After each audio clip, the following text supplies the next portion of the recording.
Donc, je passe maintenant pour définir quatrièmement, les combinaisons.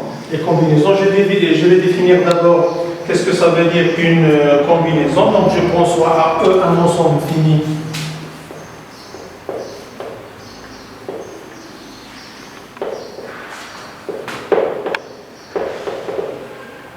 tel que cardinal de E est égal à N, et P un entier naturel tel que P inférieur ou égal à N. On appelle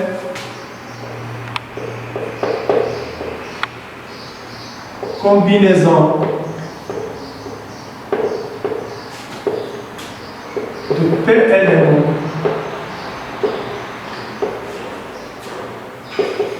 parmi N éléments, toute partie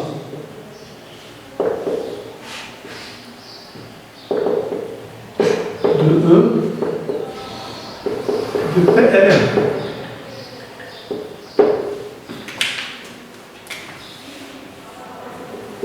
Alors, toute partie de E de P éléments s'appelle une combinaison de P éléments parmi N éléments. Je vais donner un exemple pour bien comprendre, pour bien savoir. Donc, exemple. Je garde toujours mon même exemple, l'ensemble E, A, B, C et D. Alors, par exemple, si je prends la partie A, C, D, cette partie est une combinaison de 3 éléments parmi 4 éléments. Est une combinaison de 3 éléments parmi 4 éléments.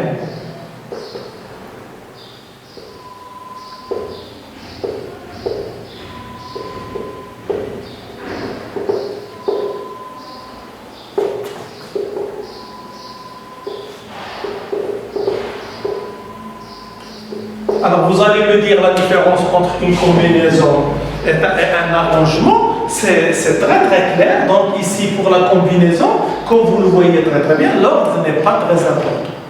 L'ordre n'est pas important.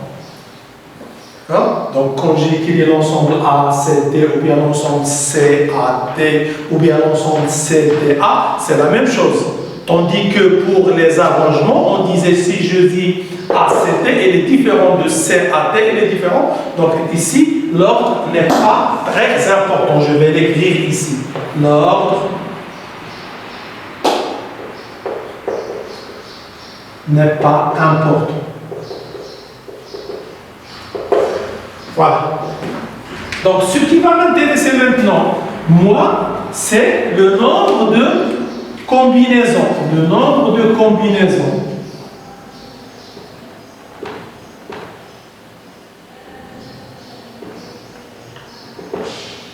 Bien sûr, le nombre de combinaisons de P éléments parmi N éléments. Alors, le nombre de combinaisons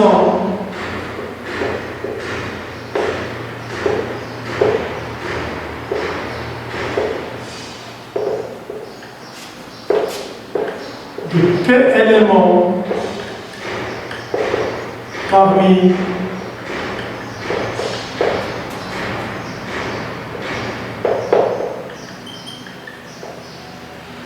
et le nombre noté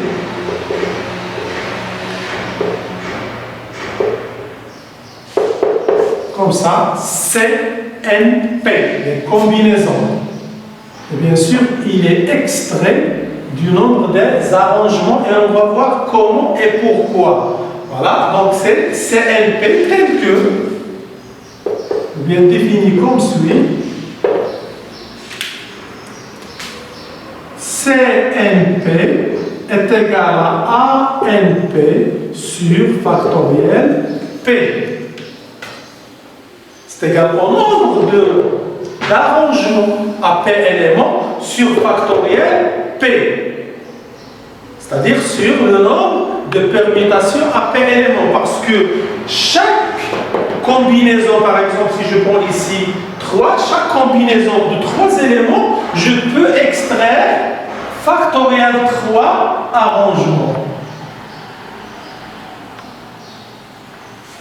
Factoriel 3 arrangements. Donc les arrangements, par exemple, si je les écris, ils seront A, C, D, A, D, C, C, A, D, C, D, A,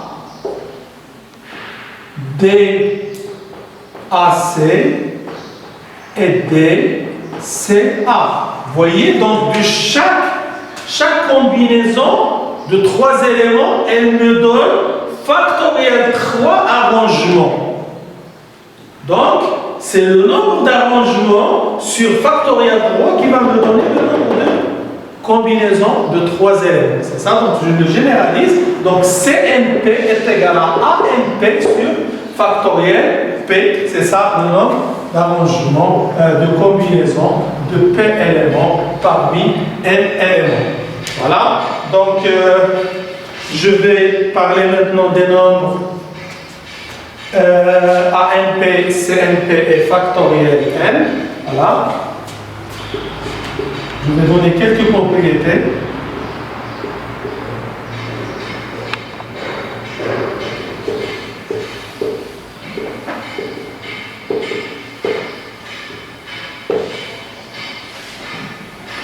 Quelques propriétés de ces nombres. Voilà. Donc d'abord, j'avais dit que factoriel n,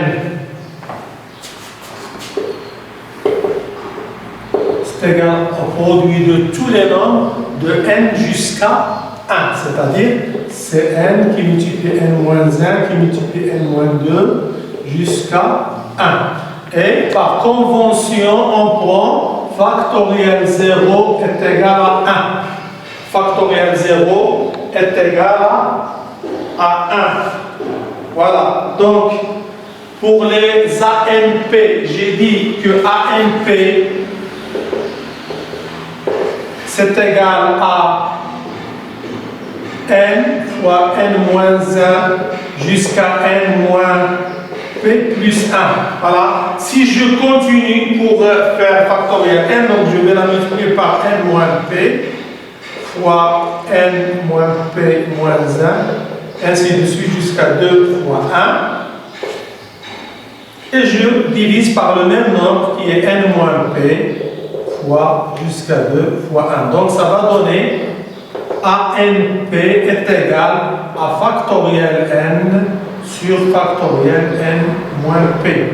Voilà, c'est ça la proposition que je vais prendre et que je dois... voilà.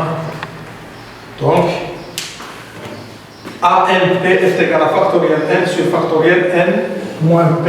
Bien sûr, ce sont des données que vous devez savoir, même si pour vous, il y a la calculatrice là où il suffit de toucher un bouton pour savoir calculer ces nombres-là, mais ne serait-ce jamais, donc il faut savoir les calculer manuellement, bien sûr.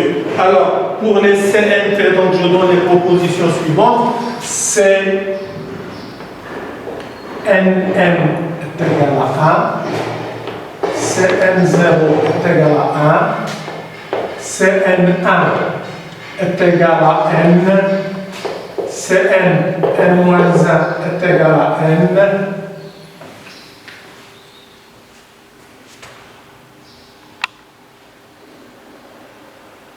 et on a CNP en général est égal à Cn, N-P. Voilà, ce sont les propositions. Alors, et on a le nombre de Pascal, le nombre de Pascal qui est égal à Cn P-1 plus Cnp est égal à Cn plus 1 P.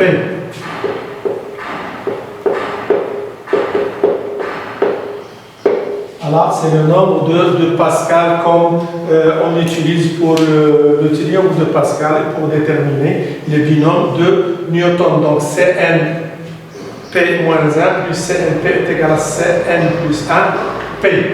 Alors ça c'est pour les propriétés.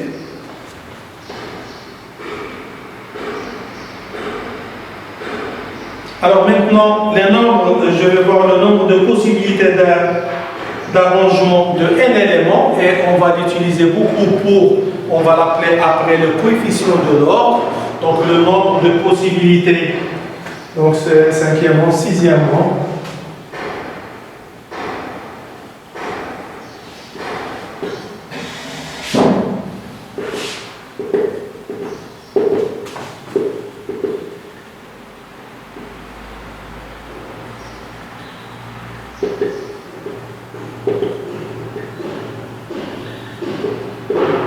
C'est très très important, donc il faut bien le suivre, d'accord?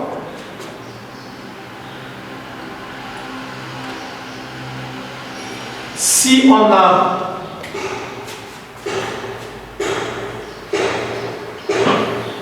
N1 éléments de type A, par exemple, là, je donne un exemple, N2 éléments de type B et N3 éléments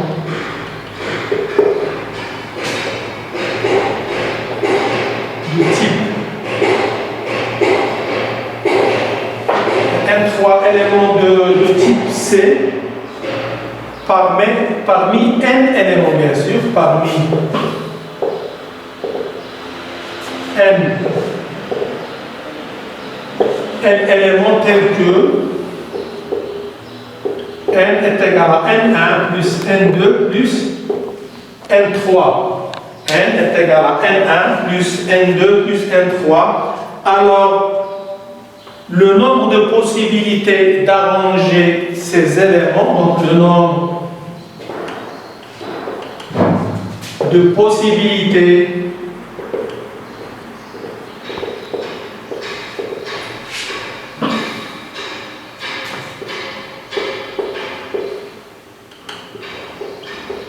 est factoriel n sur factoriel 1 fois factoriel 2 fois factoriel 3. Ah, c'est le nombre des arrangements, comment arranger ces éléments. Je vais donner un exemple pour savoir.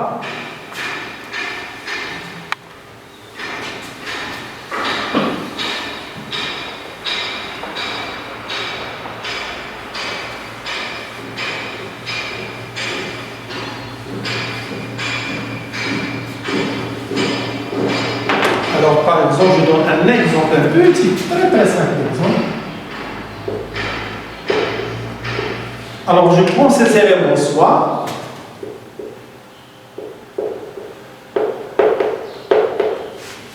de ces trois éléments.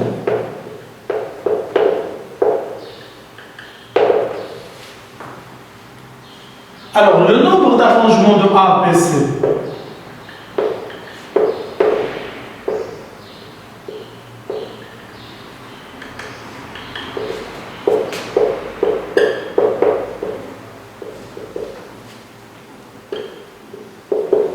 Alors, suivant la propriété que je viens de voir, le nombre d'arrangements de A, B, C, j'ai trois éléments. Donc, N est égal à 3. C'est factoriel 3. N1, donc un seul élément 1, donc c'est factoriel 1. B, un seul élément factoriel 1. Et C, un seul élément factoriel 1. Donc, elle doit être comme ça. Donc, ça va donner factoriel 3, c'est-à-dire, c'est 6. Alors, je vais voir. Moi, je vais essayer d'arranger ces éléments. Je vais voir est-ce que ça va donner le même nombre. Donc, les arrangements sont comme ça. Donc, j'aurai soit A, B, C, soit A, C, B, soit B, A, C, soit B, C, A, soit C, A, B, soit CDA. Et vous voyez combien j'ai de possibilités. 1, 2, 3, 4, 5, 6. Voilà, vous voyez, le coefficient d'arrangement, c'est 6. C'est clair? Voilà, maintenant je passe à la dernière partie. Donc c'est la partie très importante qui va nous préparer pour entamer la probabilité. C'est la partie de quelques types de tirages, parce que les types de tirages qu'on va utiliser, nous, généralement, il y a 3 types de tirages. Donc on va voir quelques types de tirages. Numéro 7.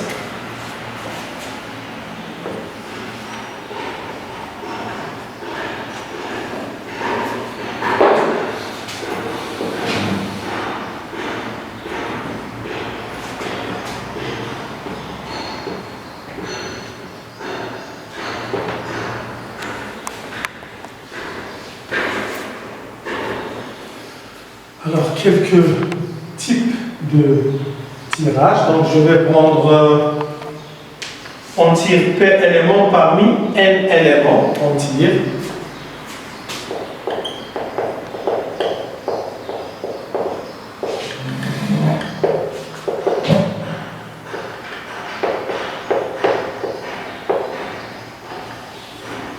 Bien sûr, P inférieur ou égal à N.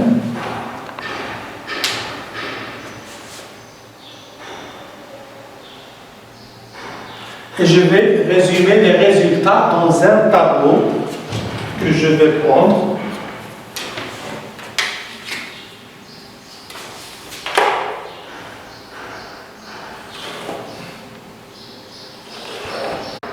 Alors, les types de tirage qu'on va utiliser généralement, il y a 3 types de tirage, comme vous le voyez. Donc le premier type, par exemple, on en a déjà parlé, c'est le type de tirage simultané. Donc, je prends par exemple une urne qui contient N boules et je tire simultanément P boules, c'est-à-dire je mets ma main, je mélange et je prends directement P boules. Voilà. Donc, alors, quel est le nombre de tirages possibles ici? Donc, on aura, donc P boule, c'est une combinaison. Je vais prendre une partie. J'ai pris une partie de l'ensemble N. Donc, l'urne constitue l'ensemble N. Et moi, j'ai pris une partie P. Donc, une partie, c'est une combinaison. Alors, le nombre de tirages possibles, c'est CNP. C'est le nombre de combinaisons. Et l'ordre n'est pas important. Donc, l'ordre n'est pas important.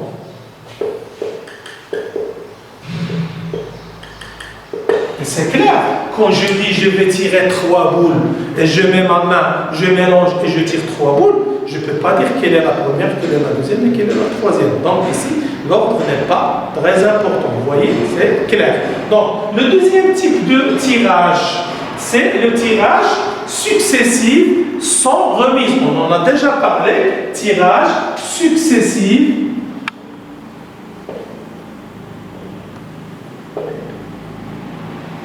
le tirage successif sans remise. Voilà, le tirage successif sans remise. Voilà, alors ici, ça veut dire un tirage successif sans remise. Donc j'ai une boule dans une urne, je tire la première boule, je la mets à côté, puis je tire la deuxième, puis la troisième, et puis la PM boule. Vous voyez, donc c'est un tirage successif et sans remise. Donc je suis devant un arrangement sans répétition. Je suis devant un arrangement sans répétition parce que les boules ne peuvent pas se répéter parce que je les mets à côté. Donc ici, le nombre de tirages, je vais utiliser le nombre d'arrangements sans répétition. Et le nombre d'arrangements sans répétition, c'est AMP. Et ici, l'ordre est très important. L'ordre est très important parce que c'est un tirage successif, l'une après l'autre. Donc la première, elle est claire, la deuxième et la troisième. Donc, je suis en train d'ordonner les cas. Donc ici, l'ordre, très important.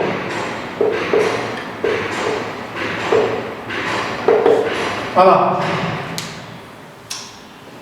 Troisième et dernier cas, c'est le tirage successif avec remise.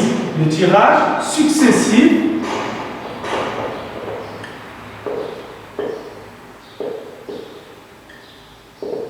avec remise. Voilà. Donc un tirage successif avec remise, c'est-à-dire je tire la première boule, je marque son numéro, bien sa couleur, et je la rends dans l'urne, je mélange, je tire la deuxième boule et peut-être la première et je tire la troisième. Donc ici c'est un tirage successif mais avec remise. Donc je suis devant un arrangement avec répétition parce qu'une boule peut se répéter 2 ou bien 3 fois. Donc c'est un tirage avec répétition et on avait dit que le nombre de tirages avec répétition c'est n à la puissance p.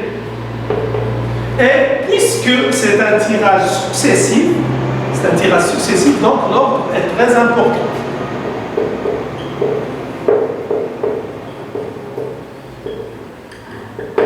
Voilà, donc ce sont les 3 types de tirages dont on va travailler dans la suite, surtout les probabilités, donc les exercices, donc elles vont s'appuyer sur ça. Et même si on n'a pas une urne, c'est-à-dire on nous donne un dé ou bien on nous donne une classe, on peut faire une analogie, il y a une équivalence avec une urne et un tirage. Donc on va voir le genre de tirage. Est-ce que je suis devant un tirage simultané et je vais utiliser les CNP et je ne vais pas donner importance à l'ordre? Est-ce que je suis devant un tirage successif et sans remise, je vais utiliser les ANP et l'ordre il est très important. Est-ce que je suis devant un tirage successif avec remise, je vais utiliser les N à la puissance P et l'ordre est bien sûr très important. D'accord? Voilà, donc je vais donner un petit exercice et on passe après aux probabilités. Donc je donne un exercice. Voilà, donc on va faire un petit exercice donc qui va un petit peu nous répondre à ces questions-là. Donc un sac contient 5 boules blanches, 3 boules rouges et 2 boules noires. 2 boules noires. Alors on tire successivement et sans remise 3 boules du sac. Déterminez le nombre de cas possibles. Donc, la première question, le nombre de cas possibles.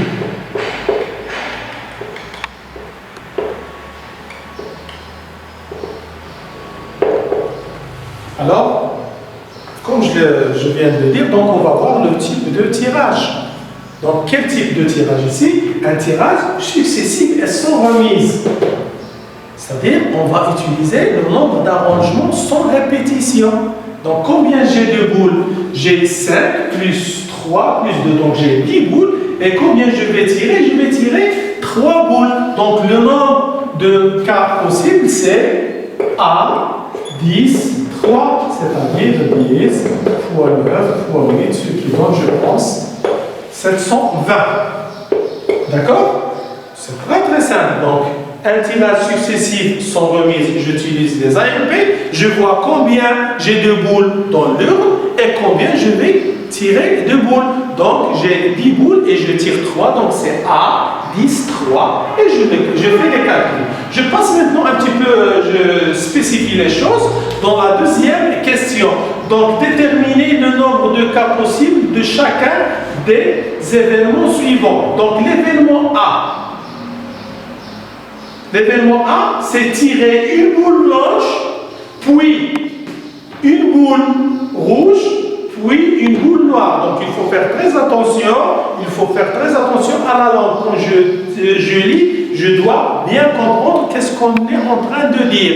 Donc on me dit que je vais tirer une boule blanche, puis il y a un classement. Quand je dis puis, il y a un classement. On classe, c'est-à-dire la première boule blanche, la deuxième boule rouge et la troisième boule noire.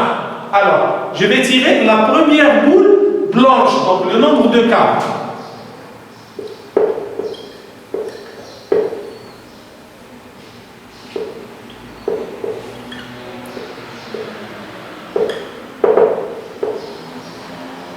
Combien j'ai de boules blanches? J'ai 5 boules blanches, je vais tirer une.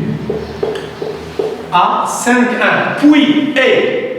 Le et dans le dénombrement, ça veut dire multiplier. Et fois une boule rouge et une boule noire. Dans l'ordre, la première, elle est blanche, la deuxième, elle est rouge, la troisième, elle est noire. Donc, c'est 5 qui multiplie 3, qui multiplie 2. Ça va donner, je pense, 30. Voilà. C'est ça, le nombre de cas possibles pour A. Alors, je vois maintenant le nombre de cas pour B.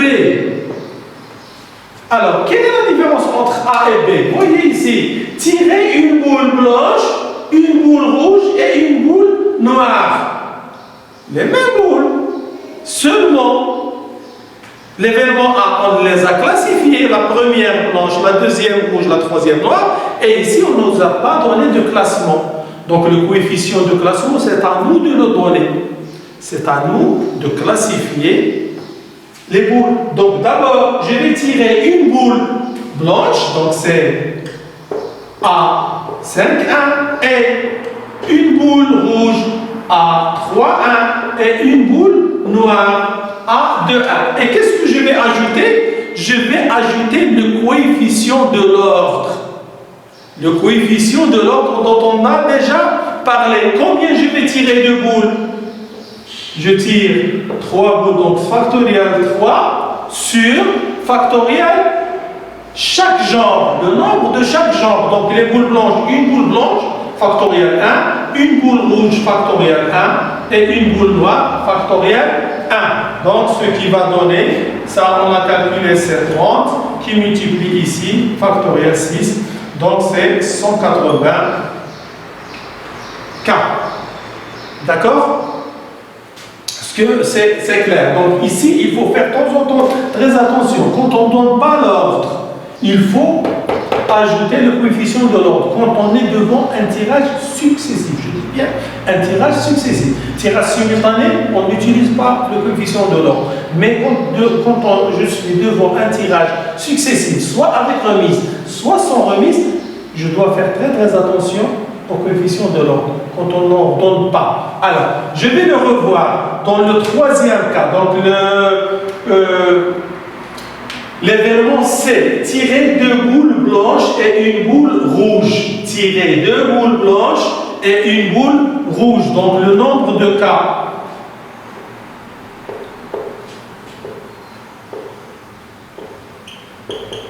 possibles pour C est tirer 2 boules blanches. Donc, je vais tirer 2 boules blanches. J'ai 5 boules blanches, je prends 2. Et, ça veut dire multiplier. Une boule rouge, c'est-à-dire 3, 1. Et qu'est-ce qui manque? Est-ce qu'on a ordonné ici? On a dit 2 boules blanches et une boule rouge. Donc, peut-être la première, la deuxième blanche, la troisième rouge. Peut-être la première blanche, la deuxième rouge, la troisième blanche. Peut-être la première rouge, la deuxième blanche, la troisième blanche. Donc, c'est une question de l'ordre. On ne nous a pas donné d'ordre. Moi, je vais utiliser le coefficient de l'ordre. Donc, combien j'ai tiré de boules? J'ai tiré 3 boules, donc toujours factoriel, le nombre de boules tirées sur factoriel, chaque genre. 2 boules blanches, donc factoriel 2, fois factoriel 1. Et je fais mes calculs. Donc c'est 5 fois 4 fois 3 fois 3. Donc je fais mes calculs. Donc c'est 20 fois 9. Ça va donner 180 ici. D'accord? Voilà. Je passe maintenant au dernier cas, tirer 3 boules de même couleur. Alors le nombre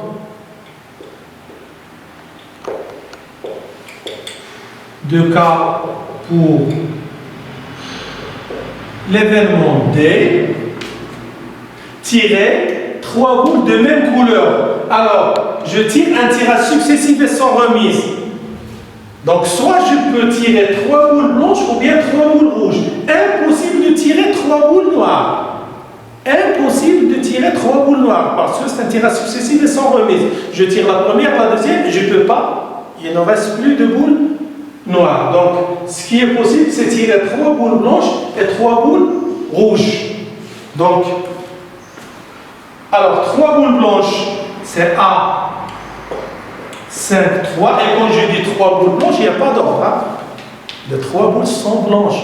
Je ne sais pas ni la première, ni la deuxième, ni la troisième. Donc, je n'utilise pas les coefficients de l'ordre. Et, ou, bien sûr, 3 boules blanches, ou 3 boules rouges. Ou, ça veut dire, pour le dénombrement, ça veut dire plus.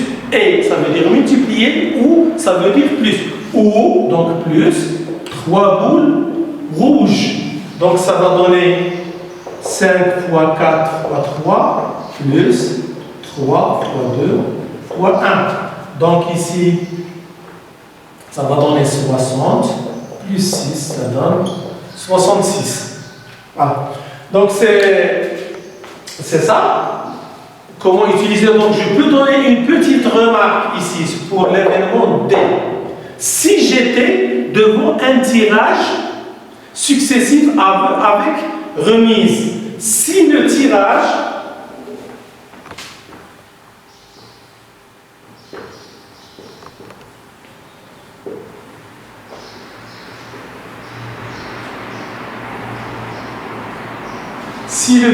est successif avec remise.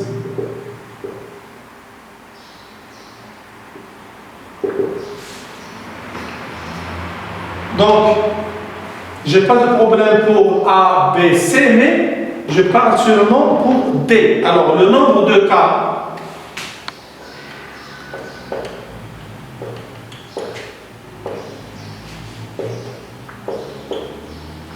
pour D est. Donc, je tire 3 boules de même couleur. Donc, les 3 boules, elles peuvent être blanches. Donc, le tirage successif avec remise, j'utilise N à la puissance P. Donc, c'est 5 à la puissance 3. Ou 3 boules rouges. 3 à la puissance 3. Ou 3 boules noires. C'est possible de tirer 3 boules noires parce que c'est un tirage avec remise. Je tire la boule et je la remets. Et je la retire.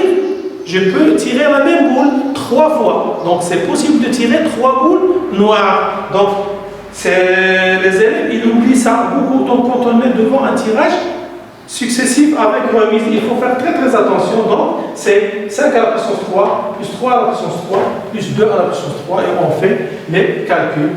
Voilà.